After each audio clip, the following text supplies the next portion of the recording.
morning, everyone. I see everybody saying good morning in the chat. I'm seeing cameras coming on with those smiling faces. Some of you got those slick dance moves. Beautiful faces. Welcome. Nice to see you all. All right. To see everybody. So, Linda, you think that we should get this party started? I think we're getting this party started. Jen, go on, girl. All right. Well, I would love to start today with some poll questions to kind of get us into the spirit. And so, how does that sound? Great. Let's do it. See what they have to say. Let's see. Let's start with poll question number 1 for all of you, as we have people joining us. Greg, if you could launch poll question number 1. I am trying and it won't let me, so I may have to have one of my co-hosts try that. Catalina, you're up. Catalina, can you try launching poll number 1? There we go. Thank you. Just launched. Do you all see that? Yes. Thank you. Okay, so poll question number 1. Because it is Pride Month, the first Pride Parade took place in 1970 to mark the first anniversary of Stonewall. What city was the first gay Pride Parade held in? All right, look, I see that. Look at this. The answers are coming in. The answers are coming in. 72%, 3, 4. Keep going. Vote. Remember, vote. You got to vote. Okay, it's stalling. It's around 78. Okay. Oh, we made to 80%. All right, why don't we share this result? All right, so what we have here is it looks like 63% of you were saying San Francisco, 32% New York, 3% Chicago, and 3% Atlanta. Well, here is a fun fact for you, my friends. The Christopher Street Gay Liberation Day March in New York City is widely considered to be the first Pride Parade. However, it actually occurred one day after Chicago held its first Pride March, which technically makes Chicago the birthplace of the Pride Parade. Oh, look at that. That was a tricky one, right? That was tricky. All right. I know, Melissa. It's tricky, tricky, tricky, tricky. Let's try one more. Can a producer launch that for us? Yes. Launch poll number 2, please.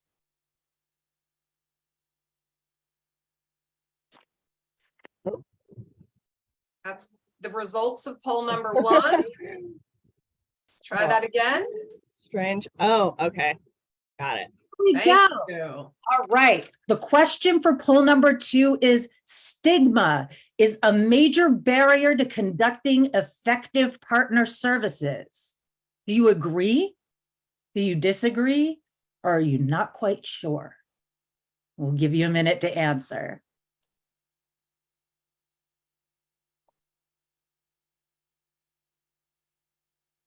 I see those answers coming in. 80%. That looks so it's climbing up. Oh, wow. All right, that's good. You all are tenacious. I love it. All right, let's share this result. All right, so we're saying that we agree. It looks like 95% of you agree that stigma is a major barrier to conducting effective partner services. Well, that's interesting because we're going to be talking about stigma at some point, and I think Linda is going to take us through what we can expect for today. All right, thank you, Jen, and good morning, everyone. It's so nice to see you all. Welcome back. I'm going to do a little change in the scenery. So I just love to see how many people I don't know if you can give an emoji. You can't see an emoji. How about in the chat if you were here on day 1? Let us know. Oh, there was a lot of people here on day one. Well, fantastic. So good morning and welcome to day 2. Welcome back to those of you who already attended, and a good welcome to those who are here for the first day. I personally found Monday to be really inspiring. We had experts speak about the amazing DIS and frontline workforce and how important this role is in public health. And I think you all know I wholeheartedly agree. There was an image of a car windshield that was shared where you're looking out as if you're driving, but you could still see in the rear view mirror. And that's what DIS work feels like to me. You have been doing disease intervention for a really long time.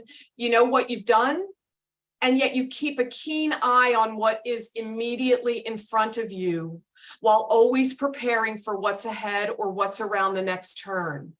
You're also always ready to take on whatever comes your way. DIS, I believe, are truly the cornerstone of public health. On day 1, several of our speakers spoke about the larger determinants that impact people's health. And I know that you, as DIS and frontline folks, have been working with individuals who are dealing with multiple factors that influence their health outcomes and who are living within a system that doesn't always support wellness. I believe you all try to think about the populations you serve while recognizing those larger complex issues that come into play and how you might best support them. I don't think it's easy work, but I really believe you all make a difference. You go out, you get it done, and you work and try to provide access to all in your communities. So before we officially get going, I would like to share a quote from Martin Luther King Jr. that speaks to how I feel and that often motivates me to work harder for better health outcomes, so that maybe some of what he fought for in the 60s, some of which I still know continues, can possibly improve. So he said, of all forms of inequality, injustice in healthcare is the most shocking and inhumane. So let's all continue to work for justice in healthcare and in other areas that impact the lives of our communities. Today, our agenda is geared toward many of the larger issues faced by our clients. We're going to look at health inequities, anti-racism, access, and other topics that I hope inspire you to continue to help improve the outcomes of the communities in which you work. In addition to all being together in these larger sessions, today we're going to have several choices of different breakouts as we move throughout the day. But right now we are getting ready for to launch our day. But Jen, I'm curious if we have another poll, because we're just a few minutes ahead of time and we want to make sure all our opening speakers are all ready to go.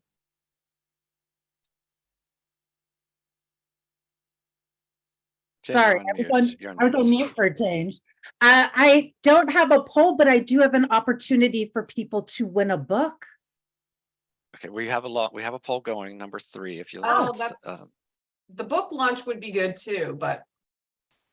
so let's finish out this poll and then we can. Okay. Sorry, do we want to do the poll or not do the poll? I took It's it. okay. I took Technical it down, but I can moment. put it back. The poll disappeared. Yes, we're going to hold off on the poll. Okay. And Jen, I think launching your question might be really good. Okay, so I want to give you all an opportunity to win a book. The book that you can win is, if you can see it here, sometimes it's hard to see with the virtual background. Are we seeing it? There we go, almost. So it's Strange Bedfellows, Adventures in the Science History and Surprising Secrets of STDs by Ina Park.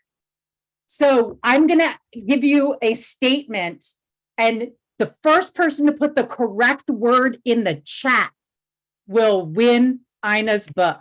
So here's the statement. Blank is the complex, cumulative way in which the effects of multiple forms of discrimination combine, overlap, or intersect, especially in the experiences of marginalized individuals or groups. And I see a winner in the chat already. It is, let's see, let me make sure there was nobody before that. Okay. Our winner is Gustavo Garcia, who said intersectionality. So congratulations, Gustavo. I'm going to send this book out to you tomorrow. Great job. And if you can direct message me an address you would like me to send it to, I will have it in the mail tomorrow for you. So everybody give a round of applause for Gustavo. Yay. Thank you. Congratulations to our winner. And congratulations, Gustavo. Thank you, Jen.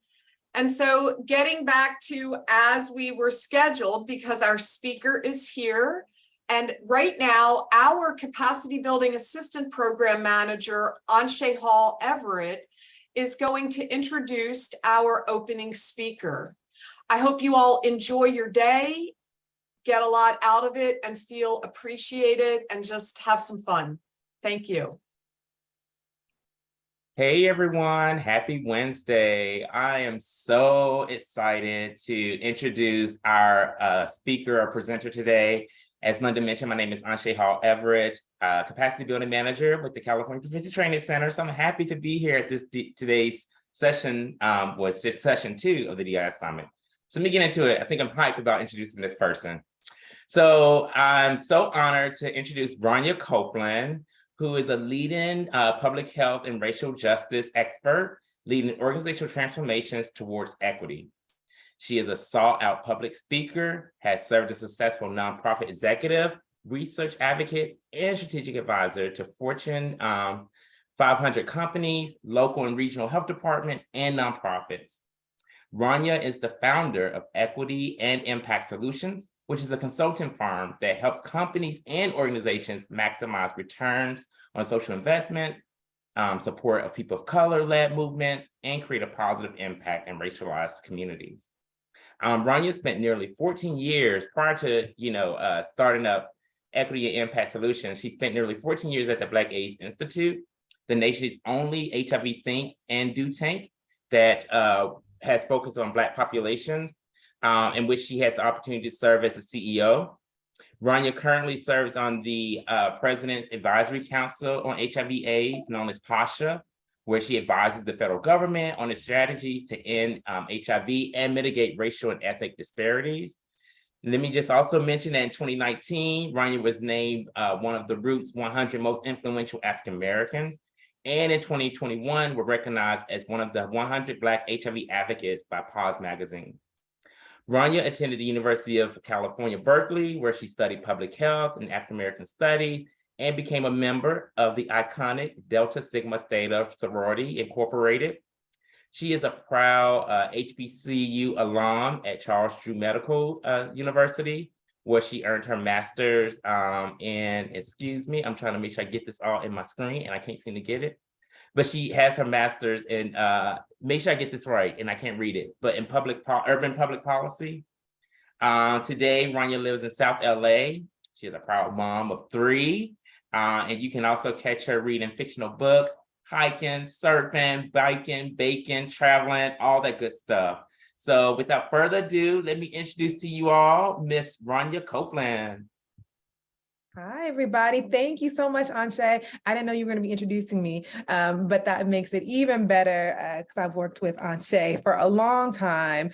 And I'm so happy to be here. I'm so grateful to the organizers for inviting me to be here. And surely I'm grateful for you all as DIS workers for spending the time with me here this morning. You guys have such important jobs. I remember that kind of frontline work and working with clients every every day, and you really are the cornerstone of how we achieve health in this country. And so I'm really grateful that you all are spending some time with me this morning and really kind of focusing on deconstructing stigma, which you all know from the last poll, from the experience and the work that you do every day, how impactful stigma is in our efforts to improve the health of all folks, and how we can really deconstruct stigma to reduce health inequities. You can go to the next slide, where Anshe did a fabulous job of introducing who I am, but I am the founder of Equity Impact Solutions. We're a Black and women-owned consulting firm, really providing strategic counsel to executives, institutions, and businesses to advance health, racial, and gender equity. Next slide. As you heard from Anshe, my background really has been in HIV for most of my adult and professional career.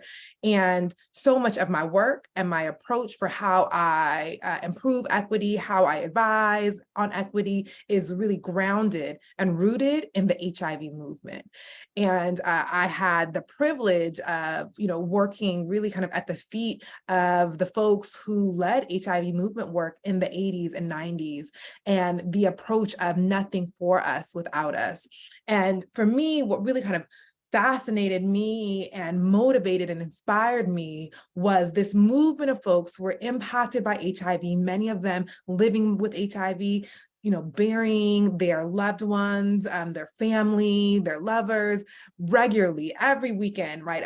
All the time. But yet then still having this advocacy and, changing the way the FDA approved medications, which is still something that we all benefit from today, changing how funding happens, really centering themselves and saying that we aren't going to have an HIV response unless it is centered with and centered by people who are most impacted. And this experience, these strategies really, I think, are why we're able to say, we are looking to end the HIV epidemic. It's a very novel idea from a public health perspective to be able to talk about eliminating a disease without a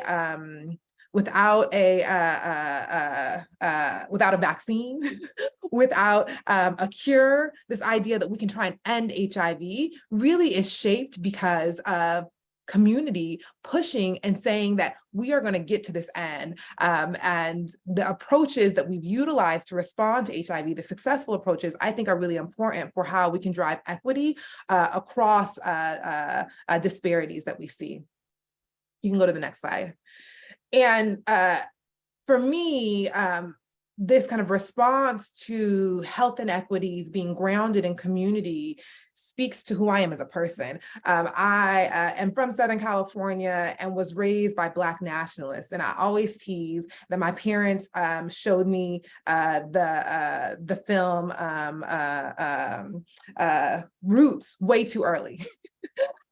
But it really kind of radicalized me, and they helped me to really understand that though I, as a Black woman, had many freedoms that my ancestors never knew, that I was not completely free, that we were not completely free, that there were these really invisible and sometimes visible systems that impact our ability to live long and healthy lives, that we were not enslaved anymore, that we didn't have to sit in the back of the bus, but that didn't mean that we weren't free, and that we didn't have these kind of oppressive systems that were really infiltrating our everyday lives and impacting our happiness, impacting our ability to live, and really impacting our quality of life for generations and generations. And so this combination of radical Blackness, along with this experience of being able to see and learn firsthand from this amazing community of HIV advocates, really shapes kind of my approach around how we respond to inequities. You can go to the next slide. And, I don't think that we can talk about inequities. We can't talk about stigma without at least doing some level setting. Now, I'm not going to take you guys through a whole 101 on all the various terms that you're going to hear. And it sounds like, I've seen the agenda from today's agenda, from yesterday's agenda, that these are things that you guys are going to delve into really deeply. But as we talk about stigma, I think it is important that we talk about some of these kind of concepts. And so white supremacy is a concept that we hear over and over again. And you guys have probably seen this image that talks about kind of overt white supremacy, from the KKK to racial slurs, but that really the kind of bigger part of it is this covert white supremacy that I think is really important, especially when we talk about stigma, right? This idea of, or this kind of experience of housing discrimination, being the kind of self-appointed white ally, trying to be this kind of savior for people of color, this feeling that we're experiencing, that we're post-racial, right? That we don't see color, which we know is not actually the experience that we have. This idea of, claiming reverse racism, because we're talking too much about race, that, for white people that we're experiencing, that they're experiencing reverse racism. This idea of bootstrap theory, that anybody in this country can, be successful if they just do the work. All of these kind of signs of covert white supremacy that stigma really is a part of, is an outcome of this kind of covert white supremacy. You can go to the next image on here. You can maybe click 2 times. So we have anti-racism on here as well. This kind of active process of identifying and eliminating racism, really by changing systems. So the idea is that if you, that it's not just enough to not be not racist, that if you really are not racist, then you have to be actively engaging to dismantle these systems, these racist systems that uphold white supremacy, that hold up racism, right? So it's not just enough to be like, I'm not racist, I don't see color, I'm not, being shady to people because of their skin color, that there has to be an active participation in dismantling these systems of oppression. We also know there's various types of racism, right? From systemic racism to structural racism, systematic, environmental, and individual racism, that it shows up in these various ways. And there's concepts and experiences like microaggressions, stereotypes, and implicit bias. You can click one more time, and that all of these things really kind of shape into this kind of culture of white supremacy, right? So it's not just about, people in white hoods. It is about this kind of defensive culture that we have when things are questioned. This idea that there's only one right way for things to happen. This fear of open conflict, this idea of perfectionism, that things have to be a certain way. There's only one way for things to be, for it to be right. That progress is bigger, is more, this kind of idea of capitalism, that all of these things are an important part of how we think about stigma. You can go to the next slide. And that really, all of these things are interconnected when it comes to oppression. And that really kind of, this is what we're talking about, overarching our experience of how we're responding to health inequities. And, there's various ways folks think about oppression, but I like to think about it, as many others do, with these kind of 4 I's. And the first one is ideological, right? That this is oppression at an idea level. This is, and that any oppressive system like white supremacy at its core has an idea that one group is better, right? So we know, at least here in the US and really kind of across the globe, the ideological oppression that we are fighting against is white supremacy. The next level of oppression is institutional, right? So this idea that oppressions are embedded at an institutional level within the healthcare systems, within legal systems, within educational systems, within political power. You all as DIS workers probably see this institutional kind of oppression that happens all the time, right? These barriers that your clients may be facing when it comes to engaging in healthcare services, whether it is trying to get insurance, whether it's having to renew it every 6 months, right? What are the kind of institutional levels of oppression that we experience? There's then interpersonal. So this is oppression that takes the form of personal disrespect from members of a dominant group towards members of a marginalized group, right? People in the dominant group may not even be consciously oppressive, right? That's that kind of the image that we saw around white supremacy, where you saw that the ice tip, the bottom of it, right? That's much bigger. And so this is how we interact with each other as human beings. And then the last I, which I think is sometimes the most harmful I when it comes to oppression, is internalized oppression. And these oppressive messages are internalized as deeply held and often unconscious beliefs about ourselves and our others. And so sometimes when people say like, oh, you're a person of color, how can you say X, Y, Z? This is internalized oppression that usually we're putting on ourselves, but then we're also putting it on our loved ones in our communities, these ideas of perpetuating these ideas, these oppressive ideas and systems. You can go to the next slide. And this takes us into stigma, right? We can't, when I was thinking about like, okay, what am I going to talk about? How do I kind of shape this? I don't think there's any way that you can talk about stigma without really kind of pointing to its roots and how it's shaped. In ancient Greek and kind of Latin times, a stigma was really a brand that marked a person, such as a slave, who was seen as inferior. Today, I think the word stigma really signifies this kind of invisible mark made by negative social perceptions. And I think this kind of invisibleness of the stain in some ways is more harmful than even a physical kind of brand. And so a stigma is a set of negative and often unfair beliefs that a society or group of people have about something. It's a mark of shame, it's a discredit, it's a stain. These characteristics are devalued in a particular social context, and they affect people in negative ways. We know that stigma undermines mental health, it impacts substance use, it impacts HIV, it impacts health-seeking behavior. And really, it limits the amount of resources that people who hold these characteristics are able to have.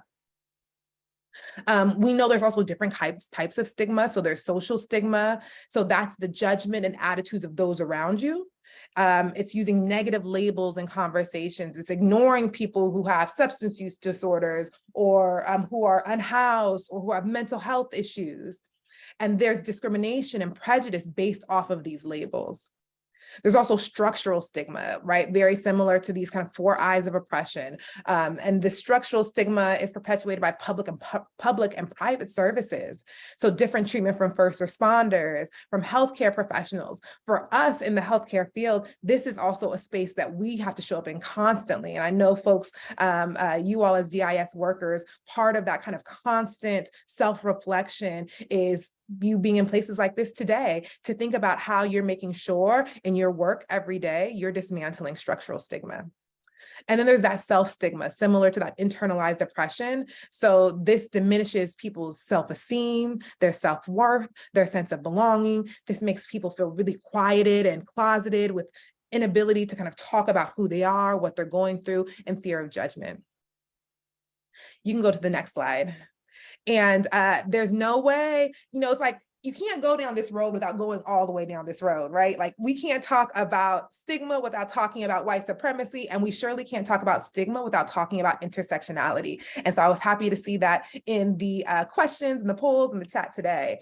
And intersectionality is this framework developed by Kimberly Crenshaw and others that really considers how interlocking social systems of privilege and oppression, so things like all the isms, the racism, sexism, heterosexism, transphobia, classism, xenophobia, ableism, colonialism, all of those conditions of oppression, how they at a micro level, at the individual level, how those experiences of people with these often intersecting, marginalized social identities, right? So relate to race, gender identity, sexual orientation, socioeconomic status, country of origin, health status. And this is a formal articulation of that. And so it was really developed to specify how these systems of power and privilege are experienced through this interlocking social statuses that reinforce inequalities. And it's really supposed to be used as an analytical lens, but also as a praxis of social justice of how we do our work that calls for this redistribution of power and liberation to be rooted within historically and currently marginalized communities. Let's go to the next slide. So there's also a lot of different kinds of stigma. And so I'm going to focus a lot on intersectional stigma. There's been a huge amount of work within recent years, really kind of coming out of the HIV movement and efforts to end HIV to understand stigma more deeply. And so there's a lot of conversation now, and I think verbiage for what we probably experience regularly. And so intersectional stigma has been defined and really is rooted in Black feminist activism and theory over the past 40 years. And so it's bringing this kind of vast experience from intersectionality, from stigma and looking at stigma in different kind of lenses that's really been led by Black women scholars and academics. And it's defined as this total synchronistic influence of various forms of oppression, which combine and overlap to form a distinct positionality. So it's these interdependent and mutually constitutive relationships between social identities, right? This kind of the various social identities that we have as humans and these structural inequities. And there's this effort, and as I talk, for the rest of the time that I have with you all, I'm going to talk more about how we can deliberately integrate intersectional stigma frameworks into interventions to improve health outcomes. You can take us to the next slide. And, I would be remiss, y'all know my background's HIV. And I think that, because of the activism of the HIV movement, there's much to be informed when it comes to, how we respond to STIs, how are we responding to the syphilis epidemic that we're having in California, but also throughout the country. And intersectional stigma now also has a different term that's specific to HIV intersectional stigma, or HIV-IS. And it's really fueled by embedded structural and systemic challenges that have to be identified and then addressed. And so Michelle Tracy Berger, who also coined the term intersectional stigma, is the person who really kind of coined the term intersectional HIV stigma, and really was based off of her experience and her work engaging, interviewing, working with Black women living with HIV. And she defined this kind of intersectional stigma as the relationship between, like I said, these interlocking forms of oppression and the ways in which people become socially defined as other, right? Which is what stigma is all about. And in 2018, NIMH's Division of AIDS Research defined intersectional stigma as multiple stigmatized identities. And really they're kind of coining this term, allowed for this whole new flood of funding to do research around intersectional stigma, which is really kind of the body of work that we have that is about how we can respond to stigma. You can go to the next slide. And so I want to kind of just pause for a second and ask folks to do a visioning activity with me. And so I want y'all to close your eyes if you can. We are going to take a deep breath in. Hold it at the top for 2 seconds and let it go. Keeping your eyes closed, think about and envision what a world free of stigma would look like in your work. What does it look like? What would it feel like?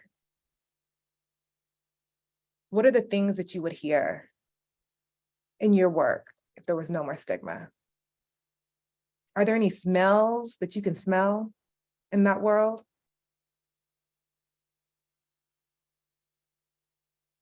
Come back, and I would love to at least have a couple people in the chat drop in what it would mean to have a world free of stigma. What are some of the things that you thought of that came into your mind?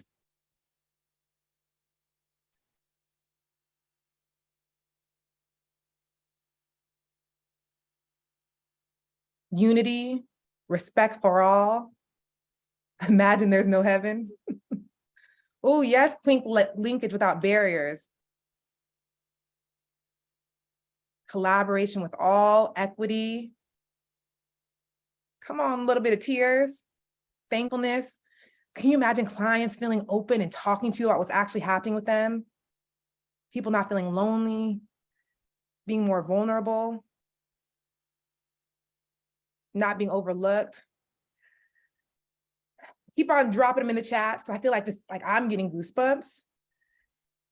This is the world that we can create, right? And like you all are literally the people who are going to help us get there. And so I wanted to at least have a little bit of a kind of a visioning activity before we talk a little bit about some solutions around how we can get there. All right, next slide. All right, so we have all these kind of amazing campaigns that we've seen that I kind of just dropped here. I know I'm short on time, so let's go to the next slide and let's actually start talking about how we can respond to intersectional stigma. So, you know, it's important, and in a lot of the research, there's kind of 4 key themes around how we should make sure we're responding to intersectional stigma. The first is recognizing and naming how systems of power, privilege, and oppression intersect to affect individual experiences and fuel stigma. Secondly, how are we going to aim to dismantle systems of power, privilege, and oppression and mitigate the harms caused by those systems? We have to ensure community leadership and meaningful engagement. And then lastly, support collective action, cohesion, and resistance to address these intersecting axes of inequities. You can go to the next slide, and we're going to talk a little bit more about each of them. Right. So the first thing, if we're going to be talking about stigma, we have to name it. We have to recognize that it is not about the individual and that these systems of power perpetuate intersectional stigma. And so the conceptual underpinnings of intersectional stigma have to be named, right? You can't just talk about stigma without talking about like white supremacy. And I think even you probably feel when you engage clients that they aren't here for the okie doke, right? Like these are not new experiences. And so when you're talking about stigma, you have to be able to root it in what it's actually coming from. Is what they're feeling, is it because of transphobia? Is it because of white supremacy? Is it because of xenophobia? So being able to name it. And a lot of the recommendations are about making sure you name it in your interventions through statements of purpose, through conceptual models. But stigma has to be recognized within the context that drive and shape stigmas. Just saying, oh, it's just because of stigma is really not putting the onus of responsibility on the concepts that continue to shape it. And so that's a really kind of important piece if we're trying to move away from thinking that stigma is something that's just individual. So naming it is really important. Next slide. And this next slide is really about this dismantling oppressive systems, right? We have to aim to make sure that these interventions expand beyond just individual attributes and include components that seek to dismantle the systems of privilege and power, right? So it's not just enough to say, oh, we want you to have some more resiliency as an individual. We can't say, oh, we just want you to kind of go through individual counseling to figure out how you, as maybe a Black same gender loving man living with HIV, can try and increase your self-efficacy. How are we making sure that every intervention that we have has some effort towards dismantling oppressive systems, right? It can't just be about these individual attributes. It has to seek to dismantle these systems of privilege and also mitigate the harm caused by those systems. Those two things have to go together. I think often we are trying to mitigate the harm caused by the systems, but how are we also trying to dismantle it within our work all the time? There is this amazing program out of Brazil that's designed to mitigate the harms of intersectional stigma experienced by transgender women while navigating stigmatizing healthcare and like social service environments, right? Like when they're going into clinics. And this intervention works with peer navigators, trans women, and they acquire critical skills to be able to manage and address and anticipate enacted stigma experiences, right? So doing this kind of like one-on-one with them, say that this is what may happen when you go into a clinic and you're misgendered. Let's try and help build up your resiliency, your self-efficacy in these experiences. But it also did work around trying to create this kind of long-term systemic change. And so they put these women into positions of power and visibility. They train them as advocates. And part of the goal was also to put them into positions of power within universities, within clinics, and within communities, right? So putting them on advisory boards, putting them as representatives, having them run for positions. And so that they're seen as visible in staff positions and leadership roles within the organizations that actually serve those communities, right? Centering them, not just by saying we're thinking of your ideas, but actually putting them into leadership roles, and for them to have a voice in shaping the policies and practices of those organizations. So it's not just, we're gonna help you figure out what to do when and if you're misgendered, but it's also about, and let's put you in these systems of power so that you're hiring more trans women into these organizations, so that you're changing the way that onboarding happens within these organizations, right? So we have to also make sure that our efforts include how we dismantle oppressive systems. Next slide. We have to put communities at the center. So this is, another piece of making sure that community leadership and meaningful engagement happens, that there has to be this effort to include leadership, this experiencing the type of intersectional stigma within interventions, within leadership. And it has to go beyond just like being on a community advisory board or serving as gatekeepers that introduce folks. It has to be beyond, putting communities at the front line of staff, but really making sure that there's these leadership roles that folks take on. Next slide. Asset-based approaches are critically important. So much of, I think, our approach when it comes to stigma, and even sometimes when it comes to health, is from a place of lacking. But there really are these opportunities when it comes to stigma to move away from emphasizing deficits in communities, and rather focus on, the power of collective action, of cohesion and resistance that exists in the face of oppression, right? What does it mean to be communities that have been tried to be wiped out and we're still here? And how do you take this kind of resiliency, how do you take this empowerment and move it to the forefront of how we respond and how we message stigma? You can go to the next slide. So just a bit more on strength-based approach, because I think it's so important in how we're going to really get to a world where it's free of stigma, that we have to focus on what we do well and how we're brilliant and how we're beautiful. And it really can build on existing health promoting resources that mitigate the impact of intersectional stigma. Strength-based approaches, they identify the mechanism of action underlying protective factors, right? So like, how are we still here after trying to be wiped out by these, oppressive systems that are hundreds and hundreds and hundreds of years old? And that it's important to do this because it helps with sustainability, right? It helps moving away from kind of this individual focused behavior as well.